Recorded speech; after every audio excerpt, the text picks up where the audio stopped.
என்னதான் நீங்க இந்த நேரடி மறைமுக கூட்டணி குட்டிகரணம் போட்டாலும் தாமரை இலையில தண்ணியே ஒட்டாது.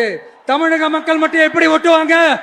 தாமரை இலையில தண்ணீர் ஒட்ட வேண்டியது, தாமரை தண்ணீர்ல மலரும், ஒட்ட வேண்டியது இல்ல. அதனால ஒட்ட வேண்டியதுல ஓட்டு வரும். அதனால தமிழகத்தில் தாமரை தண்ணீரில் மலரும், ஒட்ட வேண்டியது இல்ல. அதனால அடுத்ததான் உங்க சின்னம் எது, எதுல ஒட்டிக்கிட்டு இருக்கீங்க?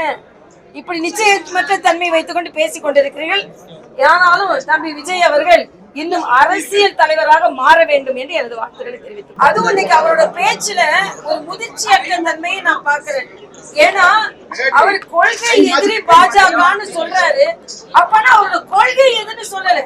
நீங்க இன்னைக்கு பாத்தீங்கன்னா ஒரு அரசியல் கூட்டம் மாதிரி இல்ல. அவரை பார்த்த உடனே கூட்டம் கலைய ஆரம்பித்து விட்டது. ஆக அவர் ஒரு அரசியல் கட்சி தலைவராக பார்க்காமல் இன்றும் ஒரு ஆக்டராக பார்க்கிறார்கள் என்பதுதான் எனது கருத்து. கச்சத்தீவை பத்தி பேசுறீங்க, ஏன் காங்கிரஸ் பத்தி பேச மறுக்கிறீங்க அப்படின்னு கேட்கறால அதே மாதிரி. அதனால சும்மா அவர் பேசிக் கொண்டிருக்கிறார். இன்னைக்கு எப்ப மாதிரி ஒரு திரைப்படத்தை பார்த்த ஒரு ஜோர்ல எல்லாரும் பார்த்தாங்க, கை தட்டினாங்க, போனாங்க, அவ்வளவுதான்.